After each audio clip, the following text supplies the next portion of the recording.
꿀벌 멸종이 됐을 때 인류에 일어날 수 있는 시나리오를 이제 외국에서 분석해서 이제 보고한 사례들이 있는데요. 첫째, 2, 3개월 내에 양봉 농가들이 경제적 타격을 입는다. 당연히 이제 꿀벌이 없어지니까 그렇고요. 다른 방법을 사용해서 수정을 할 텐데 그런 방법을 사용하게 되면 그 생산성도 떨어지고 품질도 떨어질 수밖에 없습니다. 그리고 또 가격은 폭증할 거고요.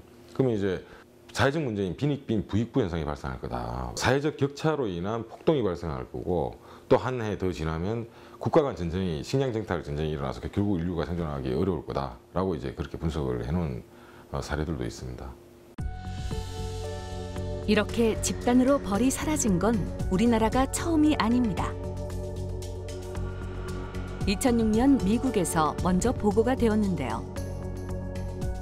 흔히 CCD라 불리는 이 현상은 펜실베니아의 한 양봉업자에 의해 처음 보고되었고 2006년과 2007년 당시 미국 내 40%의 꿀벌이 사라진 것으로 파악되었습니다.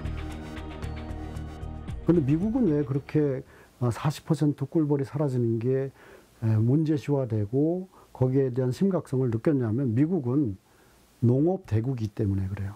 그것이 결국은 이제 농산물 생산뿐만 아니라 가축, 식품까지도 연결된다는 것 때문에 이슈가 됐는데 유럽 연합 국가들도 이런 현상들이 우리도 발견된다. 내지는 호주나 남미 쪽에서도 그런 현상들이 비슷한 현상들이 나온다 하는 얘기들이 되면서 전 세계적인 이제 연구팀들이 내지는 조사팀들이 많이 이제 지역적으로 내지는 국제 연합으로 이제 만들어지게 됐고요. 그렇다면 이러한 문제가 전 세계적으로 발생하는 이유는 무엇일까요? 이전에 전문가들은 도시화를 가장 유력한 요인으로 봤습니다. 생존의 근간이 되던 산과 숲, 나무와 꽃이 사라지면서 꿀벌이 집을 잃고 헤매다 죽거나 다른 생물의 먹이가 됐다는 주장이 있었죠. 하지만 최근에는 기후변화로 인한 환경 파괴가 가장 큰 원인으로 손꼽히고 있습니다.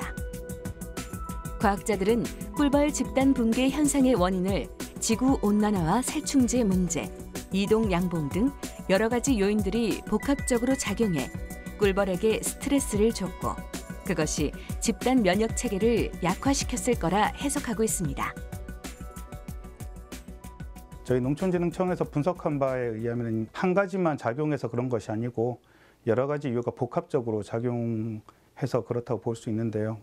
대표적인 것이 기후 변화, 너무 따뜻한 겨울이 있었다는 부분, 그리고 이런 기후 변화로 인해서 꿀벌에 대한 여러 가지 해충들, 응애와 같은 해충들이 많이 발생을 하였고 그 해충을 잡기 위해서 많은 살충제들을 과다 사용한 부분도 있습니다. 이제 그런 부분 외에도 여러 가지 부분이 이제 복합적으로 작용을 해서 월동을 해야 되는 꿀벌들이 역시나 월동을 제대로 하지 못하고 문제가 발생을 해서 이번 일이 크게 발생했다 이렇게 이해하시면 될 것 같습니다.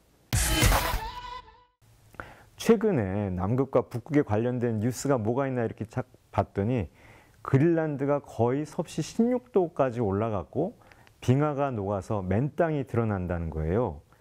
올림픽 규격 수영장 720만 개를 채울 수 있는 정도의 물이 사흘 내내 쏟아졌다는 겁니다. 북극보다 조금 밑에 있지만 알프스로 한번 가볼게요. 보시는 그림은 알프스 빙하가 녹지 말라고 담요를 덮은 장면이라고 합니다. 물론 지구공학적인 근거가 있는 이야기겠지만 과연 이 정도 조치로 지구온난화를 땜질할 수 있을지 저는 확신이 서지 않습니다. 생각해 보시면 이러한 온난화 현상은 극지방이나 고산지대만 제한된 얘기가 아니고 지구 전체에 걸쳐서 나타난 이야기입니다. 최근 1000년 기록을 봤을 때 지구 기온이 요즘 갑자기 증가하고 있는 것은 의심할 나위가 없는 사실입니다. 이 모양이 하키 작대기와 비슷하다고 해서 하키스틱 그래프라고 하죠. 이 기온 상승과 이산화탄소의 농도가 아주 밀접하게 연관되어 있다는 것은 모든 기록이 다 보여주고 있는 현상입니다. 지구에 존재하는 생물이 거의 모두 사라지는 것을 뜻하는 대멸종. 지구는 이미 5차례의 대멸종이 있었다. 대멸종 연대기를 쓴 피터 브레너는 대멸종의 공통 원인으로 이산화탄소를 지목했다. 화산 폭발이나 소행성이 충돌하면서 이산화탄소 농도가 높아지고 대기와 해양으로 유입되면서 생물의 멸종이 일어난다는 것이다. 그렇다면 6차 대멸종은 언제가 될 것인가? 일부 과학자들은 지난 5차례의 대멸종에 이어 현재 지구에서 6차 대멸종이 진행 중이라고 경고하고 있다. 지지시대를 이제 구분을 한다라고 하는 거는 결국 이제 그 멸종을 하는 그거를 보면서 우리가 이제 구분을 하잖아요. 오늘날 이제 우리가 인류세에 이제 들어섰다. 이 인류세의 마지막은 결국 인류의 멸종을 의미를 하는 거예요. 지난 5억 4천만 년 동안 5번의 대멸종에서 이 생태계의 제일 꼭대기를 차지했던 이러한 생명은 완전 멸종으로 끝나요. 6번째 대멸종이 되면 오늘날 이 생태계 제일 꼭대기에 우리 인간이 지금 차지를 하고 있잖아요. 제일 꼭대기를 차지하고 있던 생명인 바로 인류의 멸종이 될 것이라고 보는 이유가 바로 여기에 있는 것입니다. 2019년 유엔 생물 다양성 과학기구 총회에 모인 과학자들은 지구상 동식물 800만 종 가운데 100만 종이 멸종 위기에 처해 있으며 산호초는 150년 전과 비교해 절반으로 줄었고 양서류 40%, 포유류 25%가 멸종 위기에 처했다고 밝혔다. 5차 대멸종까지는 자연현상으로 인해 발생했었지만 앞으로 다가올 6차 대멸종은 인간에 의해 발생될 것이다. 지구는 멸망하지 않습니다. 지구는 남아 있어요.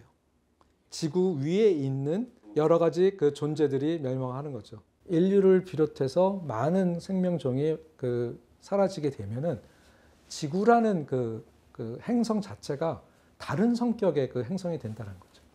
그러니까 지구가 금성이나 화성과 다른 이유가 뭡니까? 생명체가 있기 때문에.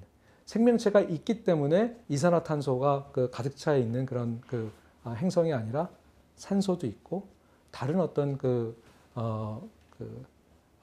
기체도 있어가지고 같이 이렇게 순환이 되는 그런 어떤 구조가 만들어지는 거죠. 만약에 그런 상황이 스탑이 된다면은 이제 지구는 이제 다른 행성과 비슷하게 되는 그런